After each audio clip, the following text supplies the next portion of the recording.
വഖഫ് ബോർഡിൽ അമുസ്ലിം നിയമനം വേണ്ടി വന്നാൽ സർക്കാർ കണ്ടുവച്ചിരിക്കുന്നത് ആരെയാണ്? മുസ്ലിം ലീഗിന്റെ താല്പര്യമാണ് ഇതിൽ മുഖ്യമായി തന്നെ പരിഗണിക്കപ്പെടുന്നത്. ലീഗ് നിർദ്ദേശിക്കുന്ന പേരുകൾ അതേപടി തന്നെ സർക്കാർ അംഗീകരിക്കാനാണ് സാധ്യത. ചുരുക്കത്തിൽ ലീഗ് നോമിനികൾ തന്നെ വഖഫ് ബോർഡിലെ അമുസ്ലിം അംഗങ്ങളായി വരും. അങ്ങനെയെങ്കിൽ ലീഗ് ആരെ കരുതുന്നു, ആര് വരും? ഇതാണ് ചോദ്യം. ജയന്തി രാജൻ കൂത്തുപറമ്പിൽ കഴിഞ്ഞ തവണ മത്സരിച്ചയാളാണ്.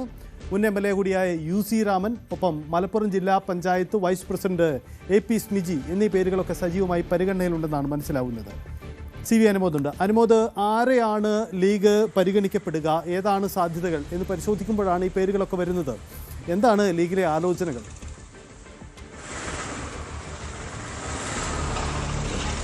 സജിത, ഇതിലെ രാഷ്ട്രീയമായിട്ട് പ്രായോഗികമായിട്ടുള്ള ഒരു വെല്ലുവിളിയാണ് വഖഫ് ബോർഡിൽ അമുസ്ലിങ്ങളെ ഉൾപ്പെടുത്തുക എന്നുള്ളത്. അത് ലീഗിന് അതിനെ എതിർത്തുകൊണ്ടുള്ള നിലപാട് പരസ്യമായി പ്രഖ്യാപിച്ചിട്ടുണ്ടെങ്കിലും നിലവിലെ സാഹചര്യത്തിൽ അവർക്ക് അതിന് നിർബന്ധിതരാകുന്ന സാഹചര്യമാണ്. എന്നാൽ മുഖ്യമന്ത്രി തന്നെ അക്കാര്യം വ്യക്തമാക്കി കഴിഞ്ഞു. മാത്രമല്ല ഹൈക്കോടതി തന്നെ അവരുടെ സിറ്റിങ്ങിൽ ഇക്കാര്യം ചോദിക്കുകയും ചെയ്തു.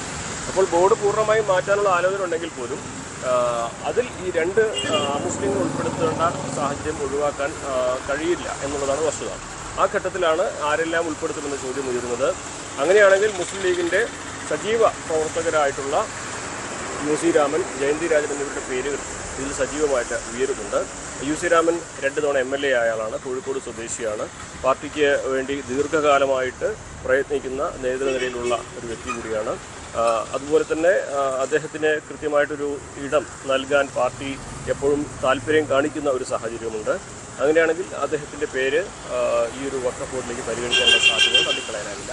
രണ്ടാമതായിട്ട് ജയന്തി രാജൻ ലീഗിൻ്റെ വനിതാ നേതാവാണ്. അതിനൊപ്പം ദേശീയ നേതൃത്വത്തിലേക്ക് പാർട്ടി നിയോഗിച്ച വ്യക്തിയാണ്. കൂത്തുപറമ്പ് മത്സരിച്ച് നേരിയ വോട്ടിന് പരാജയപ്പെട്ട ഒരു ചരിത്രവുമുണ്ട്.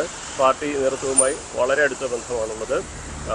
അതുകൊണ്ട് തന്നെ ജയന്തി രാജനെയും കൃത്യമായ ഒരു സ്പേസ് നൽകി ഉൾക്കൊള്ളിക്കുക എന്നുള്ളത് പാർട്ടിക്ക് മുമ്പിലുള്ള ഒരു ആലോചനയാണ്. അതുകൊണ്ട് അവരുടെ പേരും സജീവ പരിഗണനയിലുണ്ട് എന്നാണ് അറിയാനാകുന്നത്. മൂന്നാമത്തെ പേര് AP സ്മിജിയാണ്. AP സ്മിജി നിലവിൽ മുൻ ജില്ലാ പഞ്ചായത്ത് പ്രസിഡന്റായ AP ഉണ്ണികൃഷ്ണൻ്റെ മകളാണ്. നിലവിൽ മലപ്പുറം ജില്ലാ പഞ്ചായത്തിൻ്റെ വൈസ് പ്രസിഡന്റാണ്.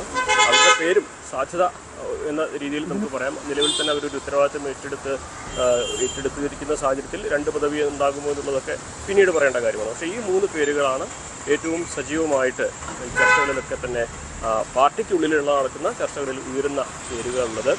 സ്വാഭാവികമായിട്ടും ഈ ഒരു ഘട്ടം അത് അടുത്ത മാസം ആഗസ്റ്റ് 19 കേസ് വീണ്ടും പരിഗണിക്കുന്ന സമയത്ത് ഇതിൽ കുറേ കൂടി ഹൈക്കോടതിയുടെ ഭാഗത്തു നിന്നുള്ള നിർദ്ദേശങ്ങൾ വന്നേക്കാം. ഒരുപക്ഷെ അപ്പോൾ സർക്കാരിന് തീരുമാനമെടുക്കേണ്ട ഒരു സാഹചര്യവും വരും. അന്നത്തെ നിർദ്ദേശത്തിൻ്റെ അന്നത്തെ സാഹചര്യങ്ങൾ കണക്കിലെടുത്തായിരിക്കും ഇതിലൊക്കെ തന്നെ അന്തിമ തീരുമാനമെടുക്കുക.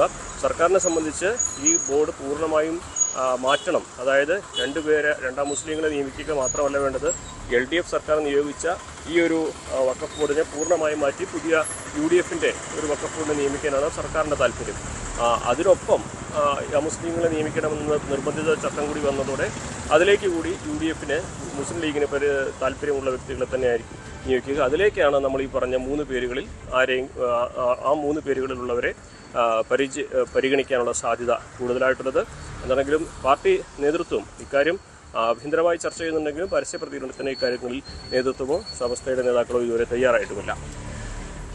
സജിത്ത്, വഖഫ് ബോർഡിലെ അമുസ്ലിം നിയമനത്തിൽ നോമിനികൾ ലിസ്റ്റുകളൊക്കെ പേരുകൾ സജീവമാണ് ലീഗിന്. ലീഗ് എന്തായാലും പുറമേക്ക് ഞങ്ങൾ അമുസ്ലിം നിയമനത്തെ അനുകൂലിക്കുന്നില്ലെന്ന് പറയുമ്പോഴും യാഥാർത്ഥ്യത്തെക്കുറിച്ച് നല്ല ബോധ്യമുണ്ട്. അതുകൊണ്ട് തന്നെ സർക്കാരും ലീഗുമടക്കം പേരുകളൊക്കെ സജീവമായി പരിഗണിച്ചു തുടങ്ങിയെന്നതാണ് സാഹചര്യം.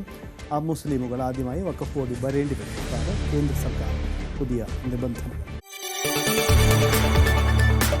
കൂടുതൽ വാർത്തകൾക്ക് News 18 Keralam YouTube channel subscribe ചെയ്യുക.